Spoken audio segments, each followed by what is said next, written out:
Здравствуйте, я Пьер Кристиан Браше. Это программа о России, и я ее веду.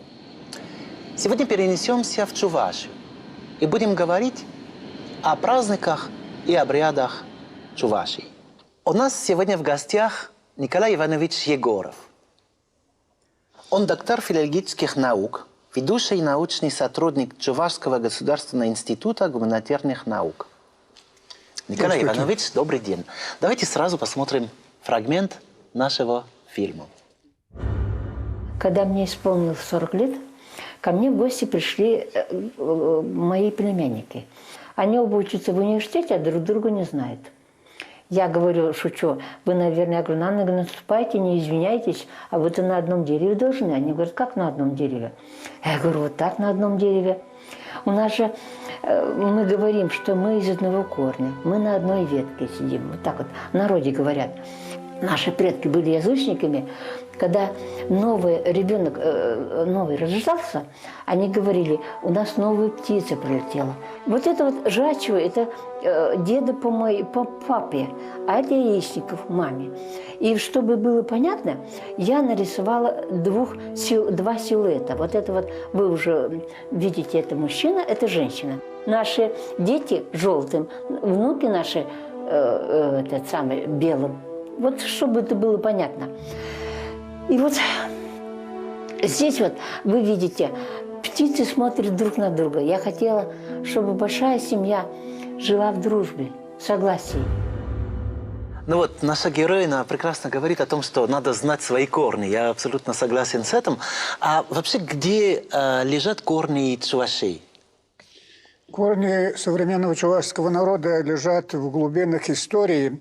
Если взять географически, то это Центральной Азии, на территории современной Монголии примерно. Чуваши по языку относятся к тюркской семье. В основе чувашского языка был стандартный тюркский язык агузского типа, на котором сейчас говорят турки, туркмены, азербайджанцы, гагаузы.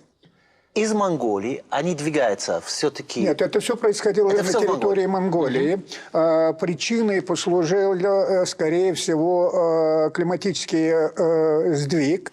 Где-то в X веке до нашей эры в степях Центральной Азии происходит осушение климата. До этого прототюрки, оставившие культуру плиточных могил, занимались охотой и собирательством. Они жили в лесной зоне. Но из-за засухи X века границы степей продвинулись к северу примерно где-то на 300 километров. Значит, дальше они двигаются на запад. Дальше они оказываются в степной зоне. Их судьба связана уже с степями Центральной Азии. А тогда почему сейчас говорят о том, что все-таки язык Чувашии связан и с булгарцем, и с суварами?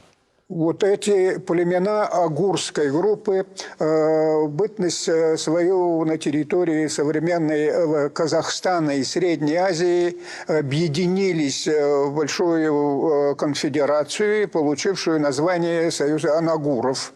И под названием Анагуров они прошли в Восточную Европу.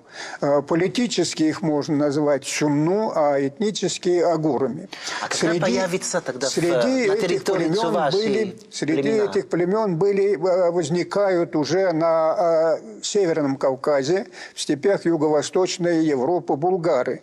Потому что племя булгар возвысилось, и их название уже распространилось на все остальные агурские племена и так далее. А что касается чувашей, то это вот та небольшая часть волжских булгар, которая сумела сохранить свой язык после всех перипетий, связанных с монгольским нашествием, потом там пандемией бубонной чумы XIV века, потом там с погромами Тамерлана и так далее. Осталась очень небольшая кучка на правом берегу Волги. Чуваши фиксируются в русских источниках даже вплоть до 17 века. А верование у них было какое? А верование у местного булгарского населения скорее было языческое, а у той части, которая пришла из Средней Азии, естественно, была мусульманская. Надгробные памятники с арабской графикой появляются только в золотоордынскую эпоху. Собственно, в булгарскую эпоху ни одного камня, ни одного памятника с явно выраженными следами мусульманской религии нету. А те чуваши, которые сохранились ныне, они жили на правом берегу Волги, не в центральных районах, а там мусульманства практически не было в это время. А верование, которое было, что вы только что сказали, что была часть ислам, часть еще язычник. Я вам предлагаю посмотреть фильм о том, вот, как сегодня жива или не жива, мы будем об этом говорить, как раз вот эти традиции. Давайте посмотрим фрагмент.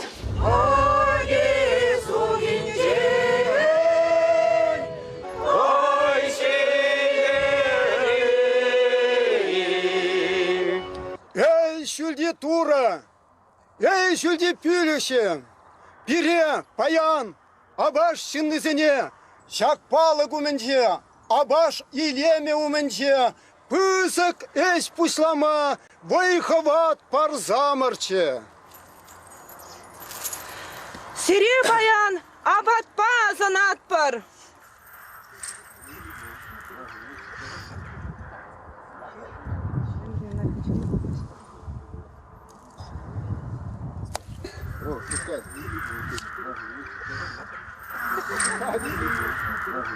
Это обращение старца к богам неба, земли, солнца и воды. Старец обращается с тем, чтобы боги дарили благополучную жизнь, чтобы оберегали скот от болезней, оберегали людей от засухи, от внешней воды. Это просто постановка современная, стилизованная под языческий обряд. Корни, безусловно, есть. Язычество практически никуда не делось. Вообще с религией такие дела интересные наблюдаются. Я вот помню, моя бабушка, родная моя бабушка, она вот ставила там свечку перед иконой, вставала там перед иконой и молилась. Я в то время еще в детстве думал, что она молится правильно, по-православному, а она молилась по-язычески. Вот. Да. У нее там перед внутри иконой представление перед иконой, свечой, и все. И даже в церкви молятся они, чуваши, если, ну, тем более старшее поколение, они плохо представляют, что из себя представляет христианство. Номинально они христиане, но молятся они по-языческому. А как это можно молиться по-язычески? Ну, это есть сложившиеся там молитвословия традиционные, они читают эти молитвословия, они православные христианские, то есть не ортодоксальные молитвы. Вот. А это что значит конкретно? Это есть там специальные боги, специальные... Есть свой пантеон чувашский, очень такой разветвленный, сильный такой иерархический пантеон, во главе которого стоит единый бог Шульди Тура, Всевышний бог буквально, и Тура слово это древнетюркское «тангри», что буквально означает «небо». У бога есть своя семья, жена, супруга Бога, которую по этикету восточному называют Матерью Божьей. Есть дочери, есть сыновья. Потом есть у Бога там прислужники, предстоящие перед Богом называют по-чувашски. Это, три эти главных персонажа. Это Пюликши, который руководит человечеством. Есть Пигамбар, уже третье лицо после Бога, который животным миром командует. И третье Кебе, это та же самая Мать Божья, которая ведают растительным миром и пчелами.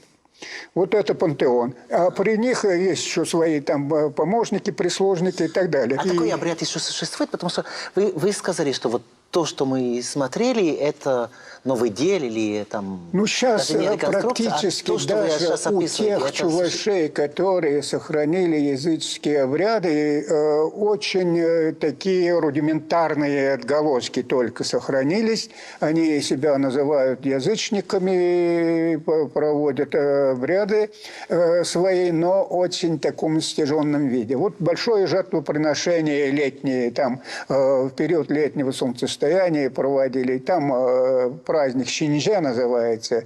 По-русски это земля именинница. Считалось, что земля-мать, то есть та же супруга Бога, она на сносях в это время, ее тревожить не надо, на земле никакие работы не проводили, даже прыгать на землю нельзя было, сильно наступать, там, плясать и тому подобное. И в этот период, ну, самые, когда длинные дни летом стояли, проводили жертвоприношения. Это ежегодные, календарные, большие жертвоприношения. Первое называлось большое жертвоприношение. Это вот как раз высшим богам приносили жертву. Это что? Это животного. баран? Для верховного бога приносили обычно коня белой масти.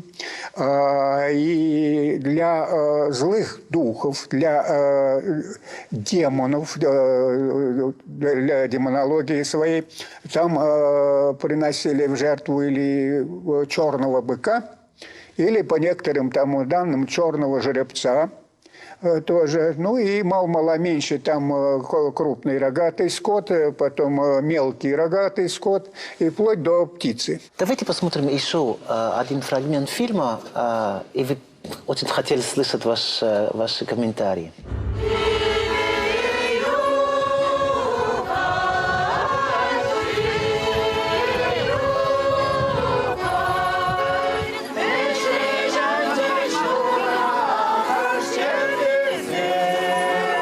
После таких тяжелых работ всю жизнь же сельчане умели и отдыхать. И поэтому собирался весь народ после посевных. Такое жертвоприношение и приносили. Блинами вот у нас принято. Но раньше резали, например, баранов. Сейчас у нас такого нет. Мы вместо баранов мы жертвоприношение делаем яйцами.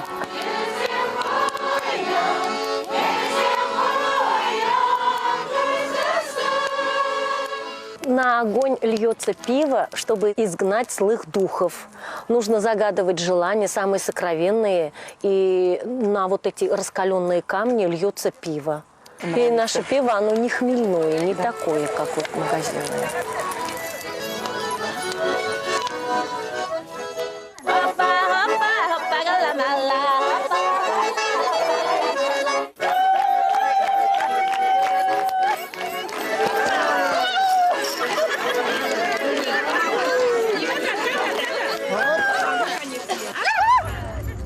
Эти хороводы, круговые хороводы, которые напоминают русские, они были привнесены как раз русскими переселенцами, потому что низовые районы заселялись там вместе с русскими, границы русского государства обустраивали, туда нанимали на службу чувашей, они вместе с русскими, с мордвой, с мишарями охраняли границы русского государства и друг у друга перенимали эти обряды.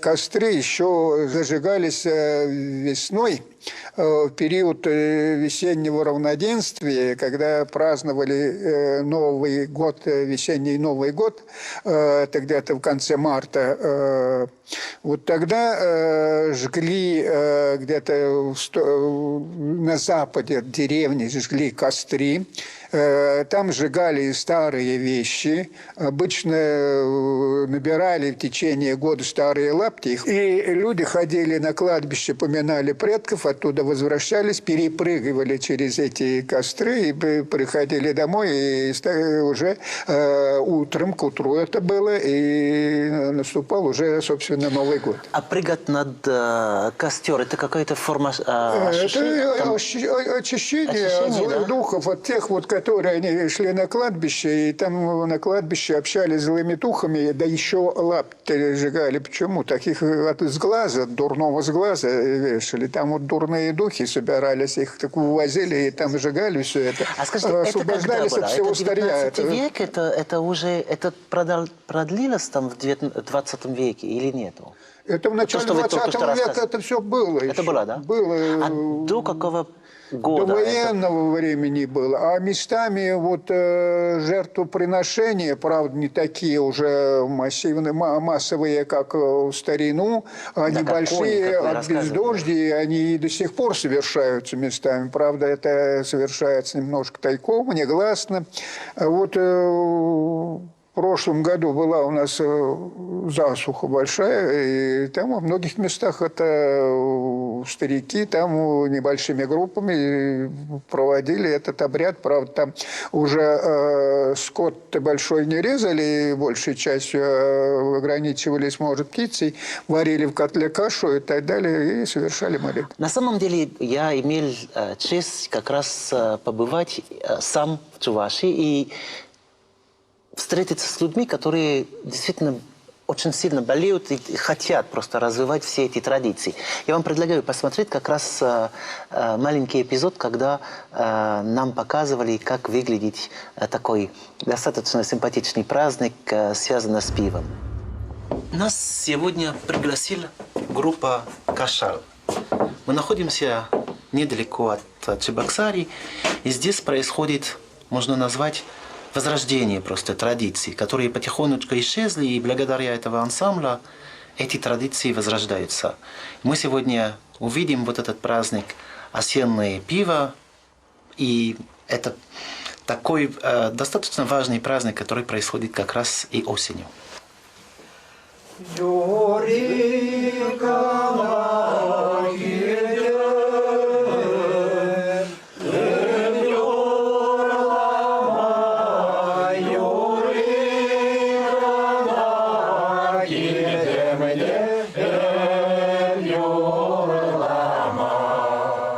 Смысл обряда керзери «Осеннее пиво» само собой говорит, что связано с земледельческой работой. В честь того, что осенью убран урожай, естественно, люди радовались и поэтому собирали свой род, своих самых близких родственников и пировали.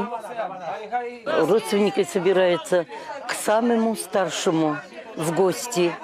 У кого что есть, кто чем богат. Стол так собирался, но и сами хозяева тоже готовили. И старейшина потом приносят старое пиво и новое пиво. Смешивают это пиво со словами, с уважением. Потом сперва с Богу старейшина попробует по Божьему велению 3 раза на вкус, потом уже остальным женщинам, и после этого только гимн земли и плуга. Это гимн чувашский, земледельческий гимн.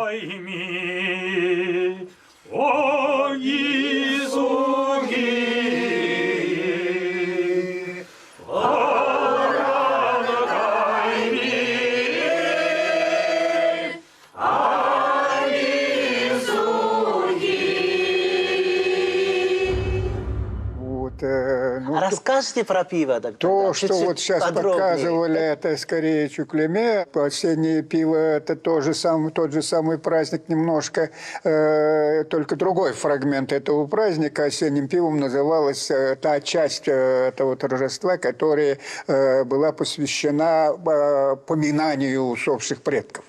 Вот. Это уже ближе к... Это тот же один кусочек этого обряда. А чуклеме это по-другому называется старение нового урожая. Старение нового урожая проводилось после завершения уборочных работ. Разливали, там хозяин там разливал старикам, старики уже сидели за столом, старое пиво. Потом уже старики там освящали это старое пиво молитвами, исполняли вот этот вот алрангайми, и эти ковши трижды крестом вот так отливали посуду с новым пивом. То есть ставили новое пиво. Вот так крестиком, вот так вот немножко. Там каждый там из старых вот таким образом проводили старение нового пива. Потом уже приступали к употреблению этого вот старенного нового пива, если можно так назвать. Там есть свои очень интересные То ли тосты, то ли чего там, с загадками, с прибаутками и всякие прочие. В общем-то, и для мужской части, и для женской части. Вот. Там первый ковш проходили, это ковш во имя Бога и царя. Второй тост, второй круг шел, это во имя Божьей Матери. Потом, я не знаю, как даже перевести, Ташламагурги, Хушламагурги и так далее, и так далее. Вот. Значит, есть вот этот праздник, который уже конец года, после урожая, а есть праздник, о котором вы говорили, который находится уже в конце года, весной, это осенью, да? Это дважды проводилось. У нас два Новых года было. Весенний Новый год и осенний Новый год. Это как природные праздники, это праздники, связанные с календарными. Вот, да. А есть еще и семейные праздники. Я вам предлагаю посмотреть один из них, и потом вы комментируете, пожалуйста.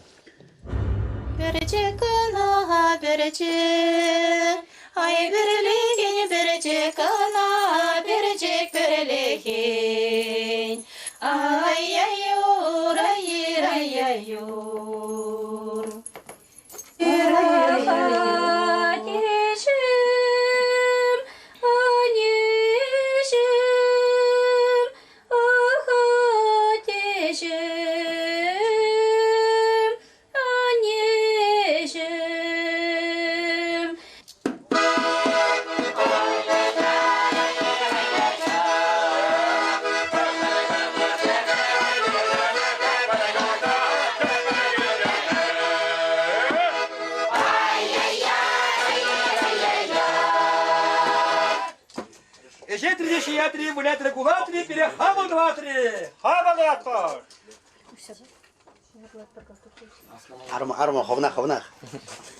Хивелбек, ожа булыр яланах, подпизане хизебе хурыр.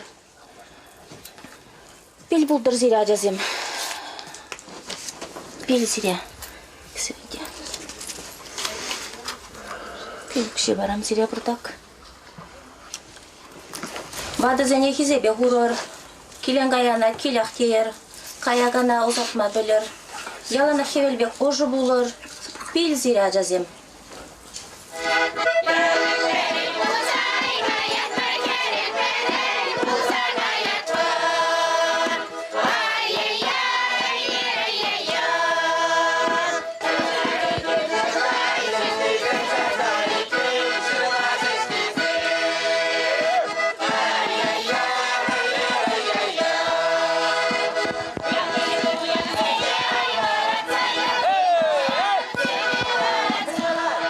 Значит, вот этот обряд, он абсолютно настоящий. Это так были свадьбы... Это обряд, он, в общем-то, в таком виде. Там фрагменты самые настоящие собраны. Но объясните мне еще один момент, потому что вот это я не понял. Значит, они женятся дома, и там я не видел никакого священника, из никаких представителей религии.